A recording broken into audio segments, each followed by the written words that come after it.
हर हर महादेव, जय भोलेनाथ। नमस्कार, मैं साधना पांडे मार्गदर्शन पे आपका स्वागत करती हूँ। दोस्तों, आज मैं बात करने जा रही हूँ आपसे कुछ ऐसे महत्वपूर्ण विषय पे जो कि मतलब बहुत कम इस विषय पे मेरी वीडियो आती है, लेकिन बहुत ज़्यादा आप लोग के प्रश्न इस विषय से जुड़े हुए आ रहे हैं कि हमारे पति की पर्याप्त आय नहीं है, पर्याप्त इनकम नहीं है जिससे हमारा परिवार चल सके, घर चल सके। तो ऐसे में पत्नियों की सबसे बड़ी टेंशन है कि वो क्या करें, ऐसा क्या करें जिससे उनके पति की आमदनी में वृद्धि हो। और दूसरी चीज़ कि समाज में उन्हें मान सम्मान नहीं मिलता है, क्योंकि सामान्य सी बात है जो हमारे समाज में धारणा फैली हुई आप सभी जानते हैं कि जिसके पास जितनी आमदनी है वो उतना ही प्रभावशाली, उतना ही मतलब समाज में प्रभावी माना जाता है।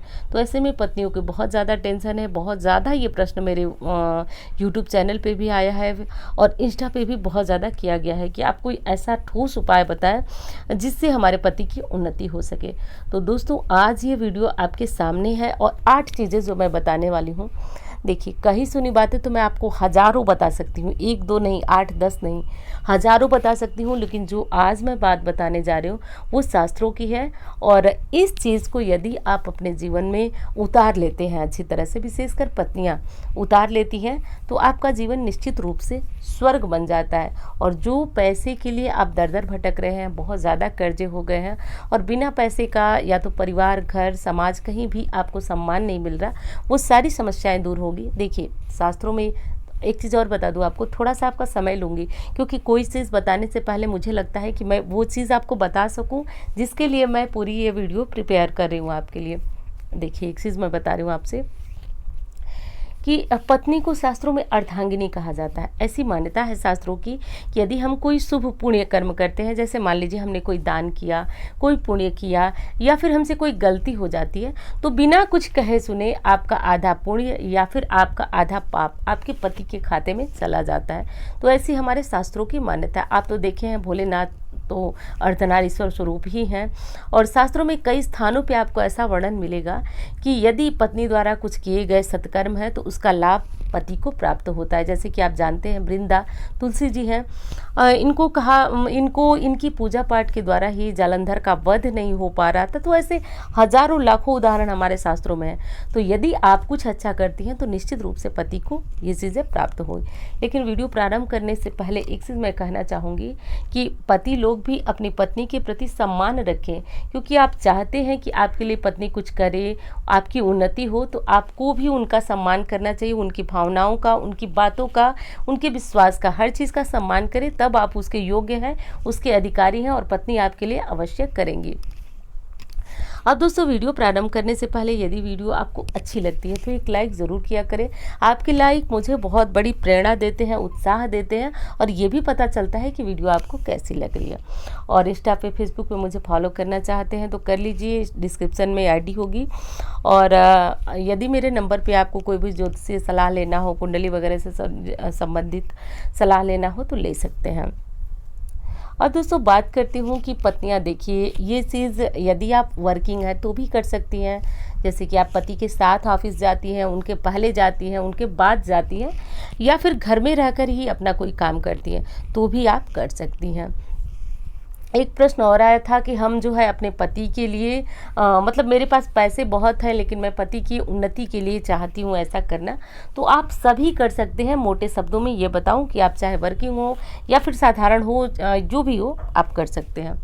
अब सबसे पहली उपाय की मैं बात करती हूँ दोस्तों कि सबसे पहला उपाय कौन सी है। देखिए, भगवत गीता को ऐसा माना जाता है कि यदि हम इसके श्लोक को अपने जीवन में उतार लेते हैं तो अब अन्य कुछ बचा ही नहीं जीवन में पढ़ने के लिए, समझने के लिए, जानने के लिए। ये पूरे मानव जीवन के लिए एक सीख है। तो ये चीज़ तो मानव जीवन को सीखने और समझने की है। लेकिन मैं ज्योतिषीय रूप से इसकी बात यदि कहूँ तो कहा जाता है कि यदि पति को काम पर भेजने के पश्चात पत्नी ये दीपक जलाकर नारायण के सामने ये पाठ करने यदि बैठ जाती है, ध्यान दीजिएगा मेरी बातों को, यदि पाठ करने बैठ जाती है, उसके पति चाहे ऑफिस जा रहे हों, चाहे छोटा सा बहुत छोटा काम हो, चाहे कोई बड़ा काम हो, निश्चित रूप से 100% उसके पति को तरक्की मिलने ही वाली है। तो भगवत गीता का पाठ इतना ज़्यादा प्रभावशाली है। तो बस आपको करना यह है कि एक दीपक जलाइए, आसन लीजिए और पढ़ लीजिए। अब कितना पढ़ना है तो ये आपकी क्षमता के ऊपर है। आप जितना हो सके आप इनके श्लोकों को पढ़ सके, 1-2 पन्ने पढ़ सके, 1-2 पेज पढ़ सके, बस जितना हो पढ़ लीजिए। भगवान से प्रार्थना कीजिए कि भगवान मेरे पति जिस भी कार्य में गए हैं उसमें उन्हें प्रसिद्धि मिले, उनकी आमदनी बढ़े और उनके जीवन से कर्जे और परेशानियां दूर हों। आप ऐसा करके देखिएगा, सप्ताह में ही आपको इसमें चमत्कार देखने को मिलेगा। क्योंकि आप जानते हैं, चाहे भगवत गीता हो गया, चाहे रामायण हो गया, ये ना तो कोई एक एक शब्द इसका समझिए चमत्कार है दोस्तों। यदि कोई व्यक्ति विश्वास के साथ करता है तो चमत्कार तय ही हो जाता है जीवन में। अब दूसरी चीज़ का ध्यान दीजिएगा, आजकल गर्मियां हैं और हम घर से जाने के पहले थोड़ा सा ध्यान नहीं देते हैं और नींबू पानी पीकर निकलते हैं कि हमें लू नहीं लगेगी। और सही बात है, शरीर के लिए ज़रूरी चीज़ है, लेकिन देखिए ज्योतिष क्या मानता है, घर से खट्टी चीज़ें खाने के बाद हमें नहीं जाना चाहिए। उसमें भी एक चीज़ अपवाद आएगी, शुक्रवार को दही खाकर जाना विशेष शुभ होता है, लेकिन जैसे नींबू या फिर खटाई, अचार वगैरह चीज़ें खाकर नहीं जानी चाहिए।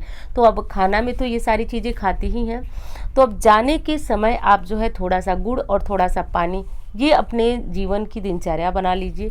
ये स्वयं पे भी आप कर सकते हैं या फिर पति जा रहे हैं तो ये चीज़ दीजिए। खट्टा खाकर घर से बाहर जाने से ऐसी मान्यता है कि हम जिस किसी भी क्षेत्र में जाते हैं उसमें हमें समस्याएं आती हैं, और थोड़ा सा गुड़ और पानी पी कर जाने से अच्छा शकुन होता है। अब आपको लग रहा होगा कि ये बातें मैं क्या कह रही हूँ, शकुन अपशकुन की, लेकिन देखिए ये हमारी बातें नहीं हैं, ये रामायण की बातें हैं। आपने भी सुना हुआ होगा कि शकुन भय सुंदर सुगनाना। जब श्री राम जी लंका पे चढ़ाई करने वाले थे तो माता रानी को, माता सीता को बहुत सारे अच्छे शकुन दिखने लगे। तो ये शकुन और अपशकुन आज की बातें नहीं है, ये हमारे शास्त्रों का कथन है। तो अच्छा शकुन बनाने के लिए लोग कहते हैं कि पहले शकुन बना लो, तो शकुन बनाना यही होता है कि पहले अपने घर से अच्छी शुरुआत आप करें। जब शुरुआत अच्छी होगी तो अंत निश्चित अच्छा ही अच्छा होगा। तो ये काम आप कर लीजिएगा। अब दूसरी चीज़ बताती हूँ, दूसरी नहीं मुझे लग रहा है तीसरी चीज़ बता रही हूँ मैं आपको, कि जब भी आपके पति काम पे जाते हैं तो एक लाल फूल या फिर पीला फूल या फिर जो भी भगवान को चढ़ाए हैं सफ़ेद फूल, वो फूल लीजिए और पति की जेब में या फिर उनके बैग में, उनके पर्स में डाल दीजिए। अब ये फूल साधारण न समझिए, जिनको आपने भगवान को समर्पित किया है। इन फूलों में प्रभु का आशीर्वाद माना जाता है। तो चढ़े हुए फूल पति को देने से एक तो उनकी जीविका के साधन में बढ़ोतरी आती है, और जिस किसी कामना के लिए यदि आप पुष्प रख देते हैं तो उस कामना की पूर्ति वो पुष्प करते हैं। तो इतना ज़्यादा मतलब अभिमंत्रित तरह के वो पुष्प हो जाते हैं। तो ये काम कर लीजिएगा। और यदि बहुत सारे लोगों की समस्या आएगी कि हमारे घर में तो पुष्प मिलता नहीं है, हम तो पुष्प से पूजा नहीं करते हैं, तो फिर ऐसे में क्या करें। तो देखिए, समी का पत्ता ले लीजिए, घर में बाहर कहीं भी हो, एक पत्ता तोड़ करके पति के जेब में जाते हुए डाल दीजिए, दे दीजिए उन्हें। और ऐसा कीजिए कि समी का पत्ता उनके शरीर से स्पर्श होता रहे। अब इससे क्या होगा, देखिए शमी को विजय दिलाने वाला वृक्ष कहा जाता है कि शमी की पूजा करने से विजय तय हो जाती है। तो ऐसे में शमी का पत्ता यदि किसी के शरीर से स्पर्श होता रहे तो निश्चित रूप से उन्हें काम में विजय मिलती है। बहुत सारे प्रश्न इससे जुड़े हुए आए हैं कि हमारे पति जो है फील्ड वर्क करते हैं, प्रतिदिन जो है उनके पैसे आते हैं, या फिर कोई छोटा व्यवसाय ही आप करते हैं, तो फिर जैसे कि बहुत छोटे से छोटा बिजनेस व्यवसाय करते हैं जिससे आपका परिवार नहीं चल पाता है, तो विश्वास मानिए आप इस उपाय को करके देखिए, आपकी उसी दिन से आमदनी में वृद्धि आपको देखने को मिलेगी। तो फूल या फिर समी पत्र जाते समय आप पति के जेब में डाल दें, या फिर खुद भी आप जा रही हैं तो इस काम को कर सकती हैं। अगली चीज़ है दोस्तों कि जब एक महिलाओं की आदत हमने देखी है, आप भी यदि ऐसा होता होगा या फिर आप करती होंगी तो थोड़ा बताइएगा मुझे, क्योंकि हमने देखा है कि जब पति बाहर निकलने लगते हैं तो हमें सारी बातें उसी समय याद आती हैं कि बच्चे को फीस देना है, क्या करना है, मतलब पीछे से टोक करके पैसे मांगना या फिर पैसे मांगना बहुत गलत चीज़ है दोस्तों। क्योंकि जब वो बाहर जा रहे हैं तो आप उनसे पैसे बिल्कुल ना मांगे। ये पैसे आप सुबह मांग के रख लें, रात को मांग के रख लें, लेकिन जो भी जा रहा है और विशेषकर वो आजीविका के लिए जा रहा है, पैसे कमाने के लिए, घर में लाने के लिए, और हम पहले ही उनसे बीच में रोक करके और पैसे मांगने लगते हैं कि हमें थोड़ा पैसे देकर चाहिए। तो ये पैसे आप पहले ले लें। यदि हो सके, संभव हो तो आप उन्हें एक सिक्का दे दें, कुछ दे दें जैसे अपने हाथों से, क्योंकि आप लक्ष्मी नहीं है। और लक्ष्मी स्वयं जब लक्ष्मी देगी तो निश्चित रूप से धन में वृद्धि तय है। तो आप हो सके तो 1 रुपये का सिक्का ले लें, 11 रुपये ले लें, और आप प्रतिदिन ऐसा भले ही उन्हीं से मांग करके रखें और जाते समय उनके दाहिने हाथ में वो सिक्का रख दें, वो पैसे रख दें। इससे बहुत अच्छा शकुन हो जाता है दोस्तों, और बहुत अच्छा जीवन में प्रभाव देखने को मिलता है। और अच्छी बात तो ये है कि इनका प्रभाव तुरंत से ही दिखना प्रारंभ हो जाता है। तो ये चीज़ कर लीजिएगा, और भूल से उस समय पैसे मत मांगे, पहले मांग करके रख लीजिएगा। अभी एक उपाय बता रही हूँ जो कि आपको करना है। सुबह शाम दोनों समय आप अपने घर में कपूर दिखाइए, पूरे घर में, टॉयलेट को छोड़कर पूरे घर में जहाँ पैसे रखते हैं वहाँ। क्योंकि घर की नकारात्मक ऊर्जा के कारण भी कभी कभी धन में वृद्धि नहीं होती है और पति की तरक्की नहीं हो पाती, उनकी उन्नति नहीं हो पाती है। तो पूरे घर में कपूर की धुनी दिखाइए, पूरे घर में अच्छी तरह से शंख घंटी जो भी हो वो बजाइए। इससे भी घर की नकारात्मक ऊर्जा बहुत हद तक कम होती है और आप देखेंगे कि उसका सीधा प्रभाव आपके जीवन पर पड़ता है। तो पति की उन्नति और तरक्की स्वयं में होने लगेगी यदि आप इन चीज़ों को, इन कामों को कर लेते हैं। अब अगला दोस्तों, और बहुत ज़्यादा महत्वपूर्ण ये जो है विषय है। जब भी पति आपके काम पे जाते हो, चाहे वो नौकरी करते हो, ऑफिस करते हो, मैं तो कहती हूँ छोटा से छोटा व्यवसाय हो, तो आपको स्वयं भी, या फिर आपकी पत्नी नहीं है तो ये काम मम्मी भी कर सकती हैं। इसका ये ज़रूरी नहीं है कि ये काम पत्नियां ही करें, मम्मी भी ये काम कर सकती हैं। तो आप क्या करें कि इनको थोड़ा सा कुछ खाने को ज़रूर दें। कभी कभी क्या होता है कि जल्दी जाना है, पहले जाना है, ऐसे में क्या होता है कि व्यक्ति बिना खाए पिए निकल जाता है। तो देखिए, इन बातों का ठोस यही एक कहा गया है कि जब आप घर से निकलते हैं तो आपके पेट में कुछ न कुछ जो है होना चाहिए। एक तो देखिए, इसका एक तार्किक अर्थ ये भी दिया जाता है कि जब व्यक्ति भूखा प्यासा होता है तो उसके मन में बहुत सारी कुंठाएं होती है, टेंशन होती है। एक कहावत है कि भरे पूरे आदमी के पास जो है सब कुछ होता है। और यदि शास्त्रों की माने तो इसका सीधा संबंध है कि आप जो है स्वयं से परिपूर्ण होंगे, स्वयं से संतुष्ट होंगे, तो ही आप किसी काम को या फिर किसी चीज़ से आप संतुष्ट कर सकते हैं। इसलिए बहुत ज़रूरी है कि आप घर से कुछ खाकर जाएं। कभी कभी क्या स्थितियाँ होती हैं, खाना नहीं बना है, तो ऐसी स्थिति में आप कुछ पानी मीठा दे सकती हैं, चाय दे दीजिए, ब्रेड दे दीजिए, जो कि सबके घरों में होता ही। तो इस तरह से करके हम अपना ये काम कर सकते हैं और बहुत ज़्यादा प्रभावशाली ये उपाय है और हर स्त्री को ये ध्यान देना चाहिए। स्त्री का मतलब सिर्फ पत्नियां नहीं, मम्मी भी हैं, तो इन बात का ध्यान दीजिए। बच्चे जा रहे हैं तो आप इस बात का ध्यान दीजिए, पति जा रहे हैं तो इस बात का ध्यान दीजिए, और आप स्वयं यदि जाती हैं बाहर तो इस नियम का ध्यान रखिए।